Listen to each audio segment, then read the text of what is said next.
Hello friends, welcome back to my channel. And क्या आप भी अपने लिए कोई सेल्फ इम्प्रूवमेंट चैलेंज ले चुके हैं या फिर सोच रहे हैं कि आप भी खुद को इम्प्रूव करें? क्योंकि आजकल सेल्फ इम्प्रूवमेंट चैलेंज काफ़ी ज़्यादा ट्रेंडिंग में है। हर कोई अपने आप को इम्प्रूव करने की कोशिश कर रहा है। पर क्या सेल्फ इम्प्रूवमेंट करना इतना ही ईजी है? एंड अगर आप लोग इसे स्टार्ट भी कर लो तो आप लोगों को ऐसा फील होता है कि आप इसको इजीली कर लोगे या फिर मे भी मुश्किल से ही कर लोगे एंड आप खुद को इम्प्रूव कर लोगे। एंड सेल्फ इम्प्रूवमेंट चैलेंजेज करने का आपको ऐसा लगता है कि हमेशा बेनिफिट्स ही है। पर क्या आपने इसके सेकेंड साइड को कभी देखा है, जो कि लिटरली काफ़ी डार्क साइड है सेल्फ इम्प्रूवमेंट का? ये लिटरली सेल्फ इम्प्रूवमेंट चैलेंजेस आपके मेंटल हेल्थ को डिस्ट्रॉय कर सकता है, आपके मेंटल कंट्रोल को डिस्ट्रॉय कर सकता है। अब वो कैसे, तो चलिए जानते हैं आज की इस वीडियो में। तो देखिए दोस्तों, मैंने भी 2 बार सेल्फ इम्प्रूवमेंट चैलेंजेस करने की कोशिश की। एक बिकमिंग फिरदौस, जो कि अगस्त से मैंने स्टार्ट किया था, 1 अगस्त से, जो कि सिर्फ 23 डेज में मैं उसमें फेल हो गया। एंड फिर ऑलमोस्ट 2 मंथ्स निकलने के बाद मैंने फिर से कोशिश की विंटर आर्क के साथ। एंड वो चैलेंज भी मैंने 19 अक्टूबर से आई थिंक स्टार्ट किया था। एंड वो चैलेंज 26 डेज तक ही चला। एंड उसके बाद मैं फेल तो नहीं हुआ उसमें, मैं उसमें अपनी कोशिश कर ही रहा था, डिसिप्लिन था ही। लेकिन क्या हुआ कि प्री बोर्ड्स आ गए एंड मेरा थोड़ा हेल्थ इशू भी हो गया, फीवर, कोल्ड। तो इन सब की वजह से मुझे एक पॉज लेना पड़ा। एंड वो पॉज लिटरली ऑलमोस्ट एक फेलियर में ही हो चुका है। मतलब लिटरली 15 टू 18 डेज निकल चुके हैं अभी। एंड मैंने कुछ भी स्टडी नहीं की।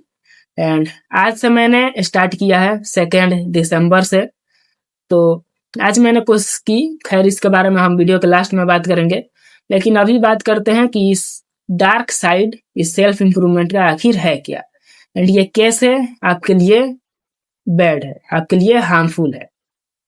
तो देखिए, जब भी आप सेल्फ इम्प्रूवमेंट चैलेंजेस के बारे में सोचते हो, आप सोचते हो कि ये चैलेंजेस आपको थोड़ा मुश्किल लगते हैं, आप करते हो एंड आप ग्रो कर जाते हो, ये अल्टीमेटली आपके लिए फ़ायदेमंद होते हैं।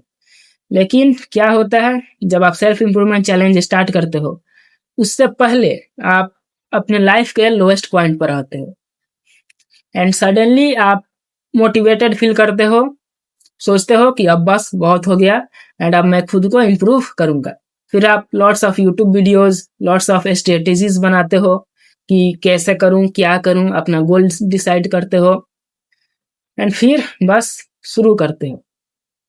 सब कुछ शुरुआत में सही जाता है क्योंकि मोटिवेशन हाई होता है। आप कुछ दिन कंसिस्टेंट रहते हो, उसके बाद फिर से वही बैड हैबिट्स रिपीट होने लगती हैं। अब ऐसा क्यों होता है? क्योंकि आपका माइंड कंफर्ट एंड लेजीनेस के लिए वायर्ड होता है। एंड जो कि आप ओवर कंफर्ट में या फिर उन बैड हैबिट्स की वजह से आप अपने ब्रेन को और ज़्यादा रिवायर्ड कर देते हो उन बैड हैबिट्स के लिए। जैसे कि एक टर्म होता है न्यूरोप्लास्टिसिटी, यानी कि जो काम आप बार बार करते हो, आपका ब्रेन वही चाहता है करना। एंड खास करके अगर वो काम इजी हो एंड उसमें ज़्यादा डोपामिन मिले एंड उस काम में आप और ज़्यादा अच्छे हो जाते हो। तो ऐसी चीज़ें क्या होती हैं? ऑफ कोर्स फ़ोन चलाना, बेड पे लेटे रहना एंड कुछ भी बेकार चीज़ें। तो इन सब की वजह से आपका जो विल पावर होता है या फिर जो हार्ड वर्क करने की कैपेसिटी होती है, वो लिटरली काफ़ी कम हो जाती है। फिर आपके चैलेंजेस में क्या होता है, आप कोशिश करते हो, मुश्किल लगता है, फिर कोशिश करते हो, फिर मुश्किल लगता है, फिर में भी फेल होते हो, फिर रीस्टार्ट करते हो एंड फिर आपका ब्रेन लिटरली एग्जॉस्ट हो जाता है। एंड इन सब की वजह से क्या होता है कि अल्टीमेटली कुछ समय बाद आप चैलेंज फेल कर ही देते हो। एंड ऑफ कोर्स परफेक्शन के साथ शुरुआत में कुछ भी चैलेंज करना पॉसिबल नहीं होता, तो आप फेल कर जाते हो। फिर क्या होता है, यहीं से आप रियल डार्क साइड दिखता है इस सेल्फ इम्प्रूवमेंट चैलेंज का। फेल करने के बाद आप सोचते हो कि आप लायक ही नहीं हो, आप खुद को इम्प्रूव कर ही नहीं पाओगे, आप लिटरली बेकार हो। आप खुद को ही गाली देना शुरू कर देते हो, खुद के बारे में बुरा भला बोलना शुरू कर देते हो, सोचते हो कि आप कर ही नहीं पाओगे, आप बहुत ज़्यादा रिग्रेट करते हो। एंड फिर यही हैबिट्स, यही आपके थॉट्स आपके माइंड को और ज़्यादा वीक कर देते हैं, आपको और ज़्यादा वीक कर देते हैं। एंड आपको ऐसा कर देते हैं कि आप फिर से चैलेंज स्टार्ट ही नहीं कर पाते। आप खुद के बारे में बुरा सोचने लगते हो, डिप्रेस्ड रहने लगते हो, एंड फिर ऐसे ही काफ़ी टाइम वेस्ट होते रहता है।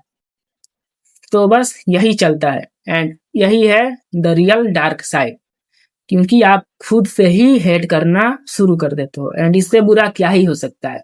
आपने ये चैलेंज स्टार्ट किया था खुद को बेहतर बनाने के लिए, जो कि लिटरली आपको अभी डिस्ट्रॉय कर दिया है, आपका मेंटल हेल्थ, आपकी सेल्फ आइडेंटिटी। तो इसीलिए आप सेल्फ इम्प्रूवमेंट की कोशिश तो करो, लेकिन फेल हो जाओ कोई बात नहीं, फिर से कोशिश करो।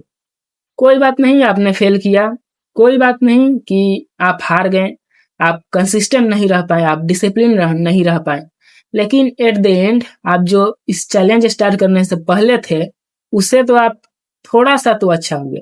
एंड यही पॉइंट होता है सेल्फ इम्प्रूवमेंट का, ना कि एक कंसिस्टेंट प्रोग्रेस, एक स्ट्रेट लाइन। ऐसा कभी सेल्फ इम्प्रूवमेंट नहीं होती। Self improvement ups and downs आते रहते हैं इसमें। आप कभी ग्रो करते हो, कभी और ज़्यादा गिर जाते हो, और ज़्यादा स्टक हो जाते हो, आपको रिजल्ट्स नज़र नहीं आते हैं, चैलेंजेस बोरिंग लगने लगते हैं, एंड आपका ब्रेन डोपामिन के लिए स्क्रीम करने लगता है। So what's the solution? The solution is simply neuroplasticity, यानी कि आप वो काम कैसे भी जबरदस्ती कीजिए, विल पावर का यूज करके, या फिर कोई एक्सटर्नल फोर्स, कोई आपको गाइड करे, कोई आपको हेल्प करे, या फिर कोई अकाउंटेबिलिटी पार्टनर। जैसे कि मैंने स्टार्ट किया था ये यूट्यूब चैनल अकाउंटेबिलिटी के लिए, तो ऐसी ही चीज़ें आप लोग भी कर सकते हो। एंड सबसे मोस्ट इम्पोर्टेंट थिंग ये है कि आपको हारना नहीं है। मतलब आप ठीक है गिर जाओ, लेकिन आपको वहाँ पे पड़े नहीं रहना है, जितना जल्दी हो सके उठने की कोशिश करना है।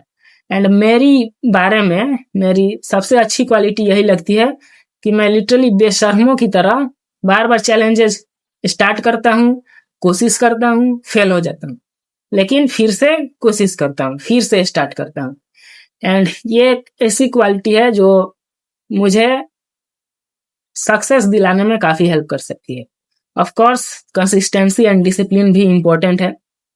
तो खैर आज से मैंने अपना सेल्फ इम्प्रूवमेंट चैलेंज स्टार्ट कर दिया है 2 दिसंबर से।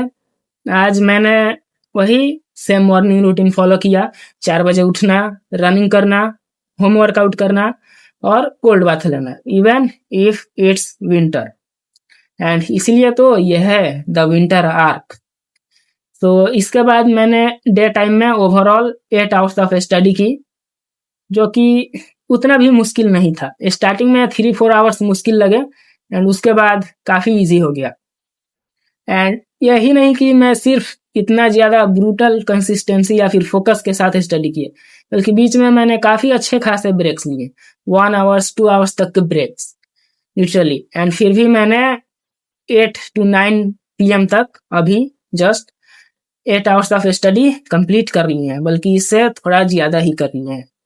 तो खैर वीडियो काफ़ी लंबा हो गया है, एंड कल है 3 दिसंबर, एंड जैसे कि अभी सिर्फ आज का अगर छोड़ दिया जाए तो 29 डेज बच रहे हैं ये ईयर ख़त्म होने में। तो कल का वीडियो काफ़ी इम्पोर्टेंट होने वाला है, क्योंकि कल का वीडियो में मैं अपना चैलेंज या फिर मैं अपना गोल फिर से रीचेक करूँगा, एंड फिर से अपने गोल्स रीडिसाइड करूँगा कि अभी जो डेज बच गए हैं ये 29 डेज, इनमें मैं क्या क्या कर सकता हूँ, क्या क्या पॉसिबल है, एंड क्या क्या गोल्स मुझे करना चाहिए फिलहाल इन दिनों के लिए। तो कल के वीडियो में लिटरली मैं अपना जो गोल्स हैं मेरे इस चैलेंज के वो रीडिसाइड करूँगा। तो कल का वीडियो इम्पोर्टेंट होने वाला है। तो चलिए कल के वीडियो में मिलेंगे और जानेंगे कि मेरा क्या क्या गोल्स है, एंड उनको मैं कैसे कोशिश करूँगा कंप्लीट करने की। तो चलिए मिलेंगे कल के वीडियो में। तब तक के लिए आप भी अपने आप को इम्प्रूव करने की कोशिश करते रहिए। बाय।